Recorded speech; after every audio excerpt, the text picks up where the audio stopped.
नमस्कार, आप देख रहे हैं नॉन स्टॉप एट 9। आपके साथ मैं हूं रवि ठाकुर। किसान का सिर फोड़ने का आदेश देने वाले आईएएस अफसर के खिलाफ कार्रवाई की मांग कर रहे आंदोलनकारियों के साथ करनाल प्रशासन की बातचीत आज भी बेनतीजा रही। किसान नेताओं का कहना है कि हरियाणा सरकार दोषी अधिकारी के खिलाफ कोई कार्रवाई नहीं कर रही है। बैठक करने वाले अधिकारी भी चंडीगढ़ के आदेश का पालन कर रहे हैं। शांतिपूर्ण तरीके से हम अपने इस आंदोलन को बनाए रखें। इसमें लोग आते रहे, जाते रहे, जो हमारे भंडारे चलते रहे, वे बादस्तूर हमारे चलते रहे, जो लंगर हमारे चल रहे, हम इन सब चीजों का ध्यान रखें। जो दुकान है उनका भी ध्यान रखें, जो लोग यहाँ पाए हम उनको भी ध्यान रखें। किसानों को सावधान करने के साथ ही किसान नेता राकेश टिकैत ने पुलिस को भी अनुशासन का पाठ पढ़ाया। बोले, वर्दी में रहकर किसानों के साथ ताश खेलने से परहेज करें, ड्यूटी के नियमों का पालन करें। जब किसी ने वर्दी पहन ली है तो बराए मेहरबानी करके हमारे किसानों के बीच में बैठ के ताश खेलने का काम ना करें। मतलब इतना वो नहीं है, आप वर्दी उतार के आओगे, आप कुर्ता पजामा पहन के आओगे, आपका स्वागत है। जब आप वर्दी में हो तो हमारे संस्कार ये हैं, आप हमारे ही परिवार से हो, लेकिन संस्कार हमारे हैं कि जो ड्यूटी आपको दी गई है आप अपनी ड्यूटी पर रहें। तो क्या दिल्ली के बाद करनाल किसान आंदोलन का दूसरा मोर्चा बन गया है? क्योंकि मंगलवार शाम से किसानों ने करनाल के मिनी सचिवालय पर कब्जा जमा रखा है। गेट पर डटे हजारों किसान वहां से हटने को राजी नहीं है। किसान नेताओं के बयान भी इसका इशारा दे रहे हैं। यही रहेगा, धरना स्थल यही रहेगा।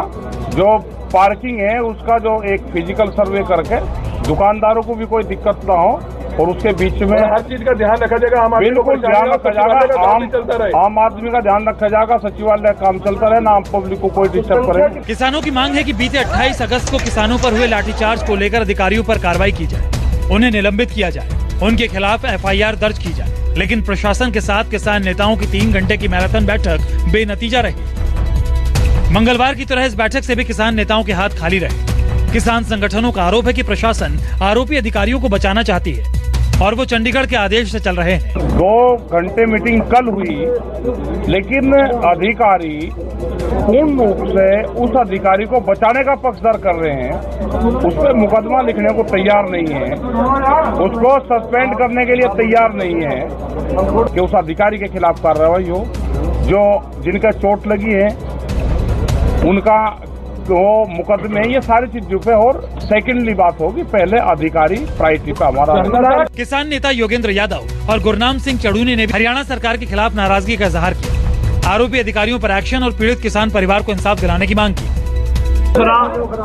किसानों की मांग थी कि जिस अफसर ने इस किस्म का बेहुदा, इस किस्म का गैर कानूनी आदेश दिया है उसको सर्विस से बर्खास्त किया जाए, दोषी अधिकारियों पे मुकदमा दर्ज हो।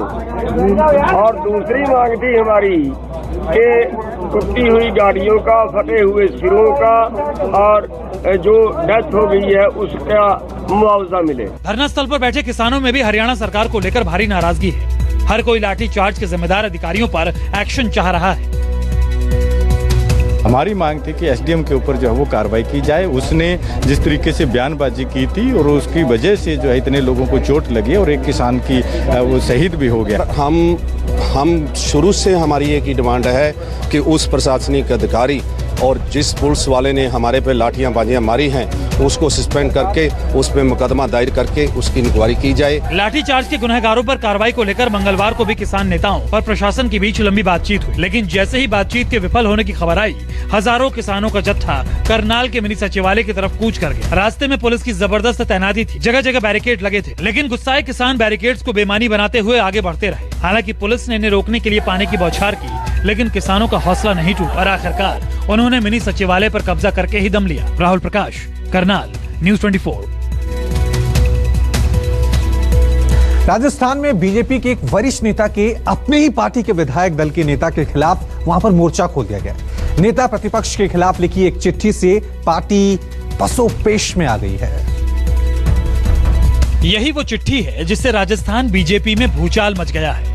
इस चिट्ठी के जरिए वरिष्ठ बीजेपी विधायक कैलाश मेघवाल ने नेता प्रतिपक्ष गुलाब कटारिया पर संगीन आरोप लगाए हैं, तो लगे हाथ उन्हें पद से हटाने की मांग भी कर दी है। कैलाश मेघवाल का आरोप है कि कटारिया बीजेपी की विचारधारा के खिलाफ राजनीति कर रहे हैं। मेघवाल का दावा है कि भगवान राम और महाराणा प्रताप पर गुलाब कटारिया के बयानों के चलते पार्टी को मेवाड़ संभाग में नुकसान पहुंचा है। मेघवाल ने कटारिया पर करोड़ों की वारे न्यारे करने के आरोप लगाए हैं, तो साथ ही पार्टी के नेताओं और कार्यकर्ताओं को हराने की साजिश रचने का भी इल्जाम लगाया है। हालांकि न्यूज 24 से बातचीत में कटारिया ने इन आरोपों को खारिज कर दिया। कटारिया का कहना है कि वो किसी भी जांच के लिए तैयार है। मैं सोचता हूँ इस सब के बारे में जो शिकायत उन्होंने की बहुत लंबा चौड़ी चिट्ठी है।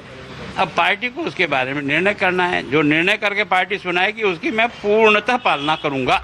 मामला इसलिए भी संगीन है क्योंकि मेघवाल ने ये चिट्ठी बीजेपी के राष्ट्रीय अध्यक्ष जेपी नड्डा के साथ साथ आरएसएस प्रमुख मोहन भागवत, आरएसएस सर कार्यवाहक दत्तात्रेय होसबोले, केंद्रीय गृह मंत्री अमित शाह, केंद्रीय मंत्री भूपेंद्र यादव, पूर्व मुख्यमंत्री वसुंधरा राजे, बीजेपी सांसद ओम माथुर, राजस्थान बीजेपी प्रभारी अरुण सिंह और राजस्थान बीजेपी अध्यक्ष सतीश पूनिया को भी भेजी है।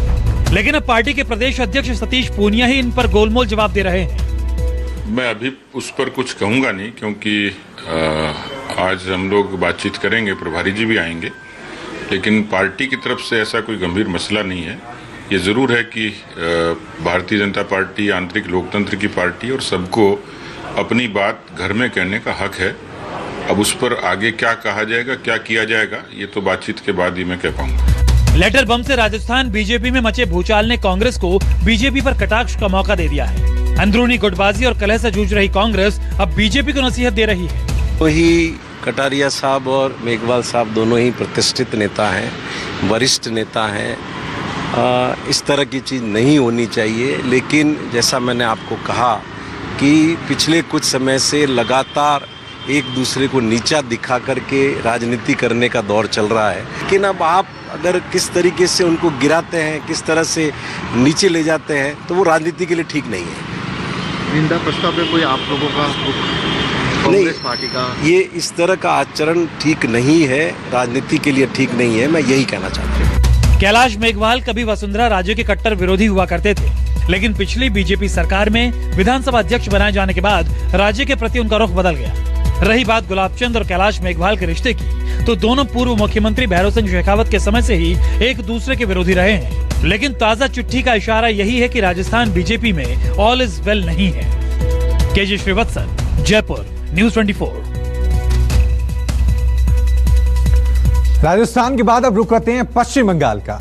नंदीग्राम के रण में अपने पुराने सिपासलार से हार चुकी ममता बनर्जी के लिए भवानीपुर सीट जीतना निहायत जरूरी है, क्योंकि इस उपचुनाव में हाथ से उनकी मुख्यमंत्री वाली कुर्सी छिन सकती है। यही वजह है कि ममता इस जंग में कोई कोर कसर छोड़ना नहीं चाहती। मुख्यमंत्री ममता बनर्जी एक बार से फिर उपचुनाव का प्रचार प्रसार आज से शुरू कर दिया और इस समय हम मौजूद है मुख्यमंत्री ममता बनर्जी का जो गढ़ है भवानीपुर केंद्र से। इसी भवानीपुर केंद्र से मुख्यमंत्री ममता बनर्जी 2011 में और 2016 में चुनाव जीतकर मुख्यमंत्री ममता बनर्जी के सत्ता तक पहुंची थी। पश्चिम बंगाल की मुख्यमंत्री ममता बनर्जी ने भवानीपुर विधानसभा क्षेत्र में अपने प्रचार अभियान का आगाज कर दिया है। हालांकि ममता बनर्जी ने यहाँ न तो कोई रैली की, न ही भाषण दिया, लेकिन बंद कमरे में कार्यकर्ताओं के साथ देर तक चुनावी रणनीति पर मंथन किया। मुख्यमंत्री ममता बनर्जी देखिए इस समय चेतला पहुंच चुकी है। ये भवानीपुर विधानसभा जो केंद्र है, मुख्यमंत्री ममता बनर्जी यहाँ से प्रचार प्रसार शुरू कर दी है। देखिए यहाँ जो टीएमसी के जो तमाम बड़े नेता और विधायक थे, दीदी उनके साथ बैठक की है और बैठक के बाद देखिए किस तरह से दीदी जो प्रचार प्रसार है यहाँ पे शुरुआत कर दी है और बाई इलेक्शन होना है उसको लेकर दीदी का देखिए किस तरह से दीदी यहाँ से भवानीपुर विधानसभा केंद्र में लोगों से मिल रही है। न्यूज 24 से खास बातचीत में ममता सरकार के मंत्री और कोलकाता के मेयर फिरहाद हकीम ने दावा किया कि दीदी की जीत एक तरफा होगी, उनसे मुकाबले का मादा किसी में नहीं है। नंदीग्राम में जो बेइंसाफी हुआ है उसके जवाब भवानीपुर देगा और बहुत सारे वोट से ममता बनर्जी यहाँ से जीतेगी। चुनाव आयोग ने भवानीपुर समेत पश्चिम बंगाल की 3 सीटों पर उपचुनाव का ऐलान किया था। तीनों सीटों पर 30 सितंबर को मतदान होगा और 3 अक्टूबर को नतीजों की घोषणा होगी। मार्च महीने में हुए विधानसभा चुनाव में ममता बनर्जी नंदीग्राम से अपने पुराने सपा सलार और बीजेपी उम्मीदवार शुभेंदु अधिकारी से हार गई थी। नियम के मुताबिक मुख्यमंत्री बने रहने के लिए उन्हें 6 महीने के भीतर सदन का सदस्य बनना होगा। अगर भवानीपुर में भी ममता बनर्जी चुनाव हार जाती है तो उन्हें मुख्यमंत्री पद से इस्तीफा देना पड़ सकता है। मनोज पांडे, कोलकाता, न्यूज 24। क्या रुक रहे हैं छोटे से ब्रेक के लिए? आप देखते रहिए न्यूज 24।